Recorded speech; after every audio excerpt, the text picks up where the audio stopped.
வணக்கம். Welcome to அம்மா கைவண்ணமே. இன்றைக்கு பால் ஆடையிலிருந்து வெண்ணெயை எப்படி எடுக்கலாங்கிறத பார்க்கலாம்.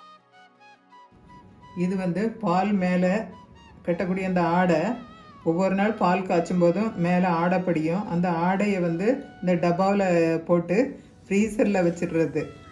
இது ஒரு மாதம் எடுத்த ஆடை. இப்போ இன்றைக்கி நம்ம அதிலேருந்து வெண்ணெய் எடுக்கணும் அப்படின்னு சொல்லும்போது இதை எடுத்து முதல் நாளே கீழே ஃப்ரிட்ஜில் வச்சிடணும். வச்சுட்டு இன்றைக்கி நம்ம எடுக்க போகிறோம் வெண்ணெய். இதில் ஐஸ் வாட்டர் வச்சுருக்கிறேன். ஒரு பாத்திரத்தில் தண்ணி ஊற்றி ஃப்ரீசர் உள்ளே வச்சுருந்தேன். ஐஸ் ஆகிடுச்சி. அதை இதில் தண்ணியில் சேர்த்து கலந்து ரொம்ப சில்லாக இருக்குது இந்த தண்ணி. மிக்சியில் கொஞ்சம் ஐஸ் வாட்டர் ஊற்றிக்கலாம். இந்த ஆடையும் அதில் போட்டுடலாம்.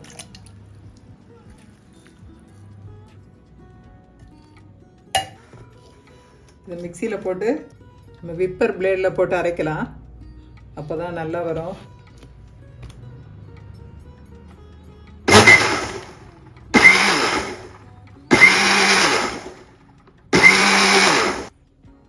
நம்ம விப்பர் பிளேடில் போட்டதுனால இந்த வெண்ணெய் இப்படி வந்துடும்.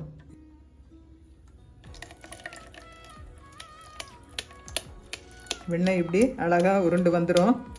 நம்ம அதை தண்ணியில் போட்டு வச்சுக்கலாம்.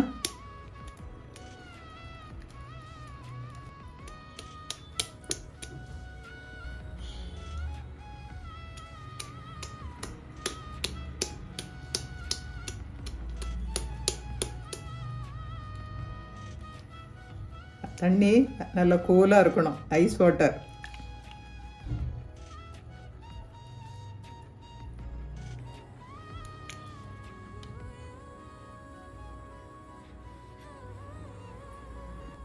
அந்த ஆடையிலேருந்து எடுத்த வெண்ணெய் இவ்வளோ வந்திருக்குது.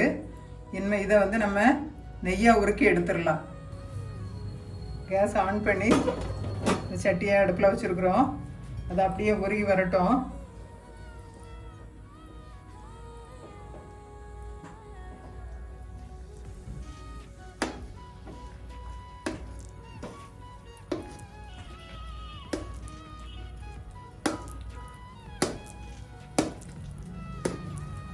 இது உருகி வர்றதுக்கு கொஞ்சம் ஒரு 10 நிமிஷம் ஆகும்.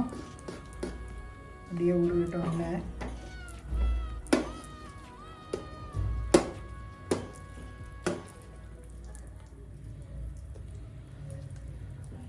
நம்ம வீட்டில் பால் வாங்கி அதை ஆடையை எடுத்து இப்படி வச்சோன்னா கொஞ்சம் வீட்டுக்கு தேவையான நெய் கிடச்சிரும். அதுலேருந்து வெண்ணெயும் கூட நம்ம வச்சுக்கலாம். வெண்ணெயெல்லாம் உருகிடுச்சு. நம்ம அப்படியே அது கொதிக்கணும்.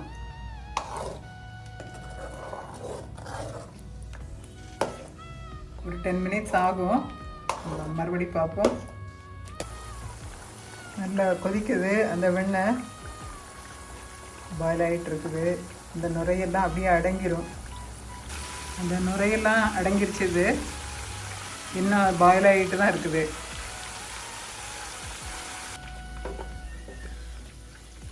அப்படியே கொஞ்சம் நெய் அந்த தன்மை முதல்ல உள்ள வெள்ளையாக இருந்தது இப்போ மாறி இருக்குது. தீயை குறைச்சிடலாம்.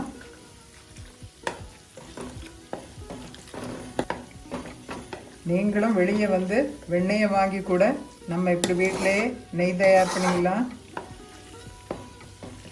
வெளியில் வாங்குகிற நெய் கலப்படமாக தான் இருக்கும்.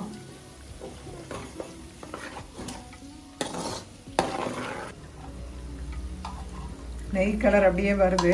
நல்லா உருகி இன்னும் கொஞ்சம் ஒரு 5 மினிட்ஸில் நெய் ஆயிரும். அடியில் அந்த மண்டியெல்லாம் அடியில் தங்கிரும். ஒரு முருங்கலையே போட்டோன்னா அது வெடிக்கும் போட்ட உடனே. அதுதான் நமக்கு நெய் ஆயிடுச்சிங்கிற பக்குவம் தெரியும். முருங்கலையை போடுறது நல்ல மணமாகவும் இருக்கும். பழைய காலத்தில் காலையிலே தயிரை கடைஞ்சி வெண்ணெயெல்லாம் எடுத்து இப்படி தான் வீட்டில் செய்வாங்க அம்மாலாம். அது சுத்தமான நெய்யாக இருக்குது.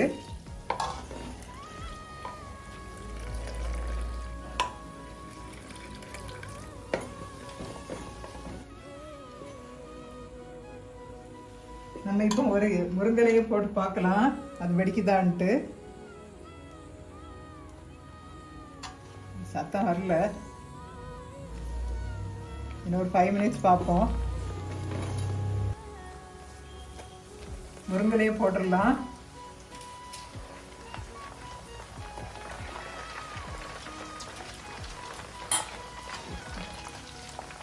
முருங்கலை உள்ள போட்டால் அப்படியே நல்லா பொரிஞ்சிரும். நெய் ஆயிடுச்சு. இது ஆறின உடனே வடிகட்டி பிறகு ஒரு பாட்டிலில் நம்ம ஸ்டோர் பண்ணி வச்சுக்கலாம். மணமாக இருக்கும். முருங்கலைய நெய்யோடு சேர்ந்து ரொம்ப நல்லா இருக்கும். முருங்கலையெல்லாம் அடியில் போயிடுச்சுது. நெய்யை வடிகட்டுவோம்.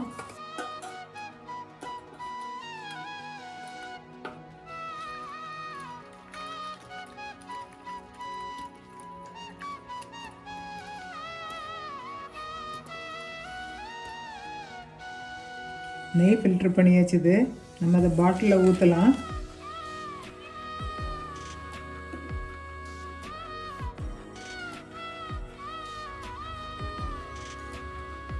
நம்ம வீட்டிலே தயாரித்த நெய் பிள்ளைகளுக்கு நல்லா நம்ம நம்பி நிறைய கொடுக்கலாம். வடித்து எடுத்த அந்த முருங்கை இலையெல்லாம் இதில் இருக்குது. நாளைக்கு நம்ம சாதம் பண்ணும்போது இதை அதில் போட்டு சாப்பிடலாம். ரொம்ப டேஸ்ட்டாக இருக்கும். நீங்கள் இது மாதிரி கட்டாயம் செய்து பாருங்கள். நன்றி, வணக்கம்.